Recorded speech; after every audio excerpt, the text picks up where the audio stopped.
महात्मा गांधी जी जन्म 2 अक्टूबर 1869, सभी को पता है 2 अक्टूबर 1869 में जन्म हुआ इनका। और स्थान था पोरबंदर। पिता का नाम था करमचंद गांधी और माता का नाम था पुतली बाई और इनकी पत्नी थी कस्तूरबा गांधी। इसके बाद इनके पुत्र हैं, इनके जो है जैविक पुत्र थे 4। इनके जो क्रम से नाम है वो हरिलाल और फिर रामदास है। ध्यान रखना इस चीज का, हरिलाल, रामदास, मानिकलाल और देवीदास, ऐसे क्रम है इनका। पहले जो है हरिलाल, फिर रामदास, फिर मानिकलाल और फिर देवीदास। एक सवाल परीक्षा में इनका पांचवा पुत्र जो है, इन्होंने अपने पांचवा पुत्र माना था जमुनालाल बजाज को, इन्होंने जो है अपना पांचवा पुत्र माना था। उसके बाद इनका जो निजी सचिव थे वो महादेव देसाई थे। और उसके बाद प्यारेलाल नैयर जो इनके निजी सचिव थे, और प्यारेलाल नैयर की ही लड़की सुशीला नैयर इनकी निजी चिकित्सक थी। इनके साथ आंदोलन में जिस महिला को आप लोग चित्रों में भी देखते होंगे उनका नाम था महिला थी मैडलिन सुनेक, जिसको मीराबेन के नाम से भारत के इतिहास में जाना जाता है। 1891 में इन्होंने बैरिस्टर की डिग्री प्राप्त की, लॉ की डिग्री प्राप्त की थी। कहां से? लंदन से। और वापस इंडिया आए और 1893 में जो है 93 में एक दादा अब्दुल्ला का एक व्यापारी गुजरात का, उनका मुकदमा लड़ने के लिए कहा जाते हैं, दक्षिण अफ्रीका जाते हैं। और दक्षिण अफ्रीका में एक घटना इनके जीवन में घटती है। और वह घटना कौन सी घटती है? वह 7 जून 1893 में घटती है। एक स्थान है पीटर मार्टिसबर्ग। वहां रेलवे स्टेशन पे गांधी जी को नस्लवाद के कारण जो है ट्रेन से नीचे उतार दिया जाता है। वह बात इनके दिल में जो है चुभ जाती है और देश को आजाद कराने के लिए इन्होंने जो है अपने आप अपने अंदर ही इन भावना पैदा करी कि इस नस्लवाद को, रंग भेद को खत्म करना है। तो इन्होंने सबसे पहले शुरुआत दक्षिण अफ्रीका में की थी। और दक्षिण अफ्रीका में इन्होंने जो है सबसे पहले 1894 में क्या किया था, नटाल में इंडियन कांग्रेस की स्थापना की थी। ये इंडिया कांग्रेस जो अपने 1850 ये नहीं है, दक्षिण अफ्रीका में जो कांग्रेस की स्थापना की थी, नटाल एक शहर पड़ता है डरबन के पास वहां पे।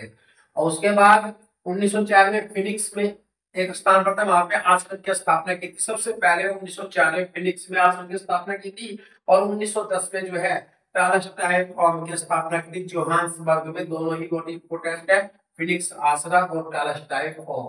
उसके बाद 1910 में दक्षिण अफ्रीका में ही हिंद स्वराज पत्रिका निकाली। और इसमें जो है गुजराती में निकाली। देखो पत्रिका और पत्र जो है गांधी जी के, इनकी भाषाओं के लिए भी परीक्षा में पूछे जाते हैं। तो हिंद स्वराज पत्रिका जो है और इन्होंने गुजराती में निकाली थी। उसके बाद 2 जनवरी 1915 को इनकी वापसी होती है इंडिया में।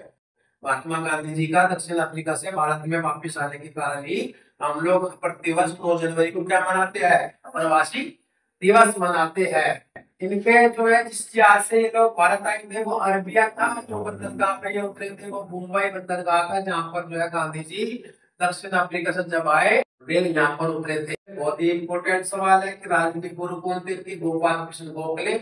और इन्होंने आते जब ये कहा था तो इन्होंने एक बात कही थी, तो आंखें खुली और कान बंद करके, मुंह बंद करके आपको 1 साल तक जो है देश में क्या चल रहा है इसको आपको समझना है। आपकी आंखें खुली रहनी चाहिए लेकिन मुंह बंद रहना चाहिए। आध्यात्मिक गुरु थे रायचंद भाई की। रायचंद भाई का इनके जीवन में बहुत अधिक प्रभाव भी पड़ा। एक सवाल आता है कि महात्मा गांधी जी के जीवन पर किस किस चीजों का किन किन का प्रभाव पड़ा है। तो उनमें सबसे पहले रायचंद भाई का जो व्यक्तित्व था उसका इनके जीवन पर प्रभाव पड़ा। उसके बाद सलमान और हरिश्चंद्र के नाटक बचपन में देखे थे तो उनका प्रभाव इनके जीवन पर पड़ा। टॉलस्टॉय की रचना बैंकुट तेरे हत्या में इसका प्रभाव, रस्किन अनटू द लास्ट और मैक्सिम गोर्की की मदर, इन पुस्तकों और इन रचनाओं पत्रिका नाटकों का महात्मा गांधी जी के जीवन पर क्या है बहुत अधिक प्रभाव पड़ा। एक सवाल आता है कि गांधी जी की जो सार्वजनिक उपस्थिति सबसे पहले कहाँ हुई थी? तो बीएचयू का जो बनारस हिंदू विश्वविद्यालय है वहां पर, बनारस हिंदू विश्वविद्यालय बनारस में जो है उसकी जो है उपस्थिति सबसे पहले वहां पे हुई थी, वहां पर उसका उद्घाटन था।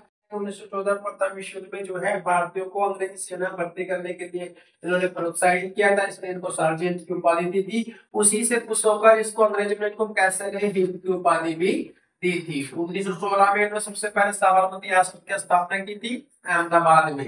इनकी जो पत्रिका है वो नवजीवन जो कि गुजराती में है, यंग इंडिया अंग्रेजी में है। ये ध्यान रखना इस चीज का। एक पत्र पे हरिजन बंधु, हरिजन सेवा और हरिजन।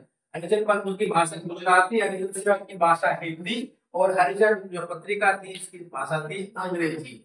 उसके बाद हरिजन सेवक संघ की स्थापना की इन्होंने। इसका अगले सवाल आ जाए कि हरिजन सेवक संघ की स्थापना किसने की थी, तो महात्मा गांधी ने की थी, और इसका जो अध्यक्ष था वो था घनश्याम दास बिरला। इनका जो प्रमुख या प्रिय भजन था, ये सवाल भी एक बार परीक्षा में आया हुआ है, आई थिंक यूपी टेट की परीक्षा में सवाल था कि जो गांधी जी का प्रमुख भजन है वैष्णव जन तनु कहिए, ये किसने लिखा था, ये नरसिंह मेहता ने लिखा था। इनकी एक आत्मकथा है सत्य के साथ मेरे प्रयोग, जिसको अंग्रेजी वर्जन है my experiment with the truth. एक सवाल ये भी पूछा गया था किस भाषा में है, ये गुजराती भाषा में है। इसके बाद गांधी जी के आंदोलन, गांधी जी ने जो है अपने आंदोलन चलाए सबसे पहले 1917 में चंपारण आंदोलन, आपको बताया था मैंने 1918 में अहमदाबाद मिल आंदोलन, 1918 में ही किसान आंदोलन, 1920 में असहयोग आंदोलन, 1930 में सविनय अवज्ञा आंदोलन, 1932 में पुणे सविनय अवज्ञा आंदोलन, 1940 में व्यक्तिगत सत्याग्रह, और 1942 में भारत छोड़ो आंदोलन। ये गांधी जी के प्रमुख आंदोलन है। परीक्षा में अगर इनको हम लोगों ने एक बार रख लिया तो इनको क्रम से लगवाया जाता है कि इनको क्रम से लगाइए, इन आंदोलन को जो है क्रम दीजिए। उसके बाद महात्मा गांधी जो है एक सवाल से बीच में एक दांडी यात्रा पूछ लेता है कि पहले पहले मतलब 12 मार्च 1930 को जो है ये दांडी यात्रा हुई थी। 30 जनवरी 1948 में महात्मा गांधी जी की हत्या कर दी जाती है। नाथूराम गोडसे, नारायण आप्टे जैसे जो उस समय युवक थे उनको उन्होंने महात्मा गांधी की हत्या कर दी थी, और नारायण आप्टे, नाथूराम गोडसे दोनों को फांसी की सजा मिलती है। और फांसी की सजा देने वाला जो जज था उसका नाम था आत्मचंद अग्रवाल। एक सवाल यह आता है कि किस न्यूज़पेपर ने महात्मा गांधी की मृत्यु को प्रथम पृष्ठ पर नहीं छापा था, तो द हिंदू, क्योंकि हिंदू उस समय जो है एडवर्टाइजमेंट जो विज्ञापन होते थे उनको अपने प्रथम पृष्ठ पर छापता था। महात्मा गांधी को महात्मा की उपाधि रविंद्रनाथ टैगोर ने दी थी, और बापू सबसे पहले महात्मा गांधी का था सुभाष चंद्र बोस ने। ये था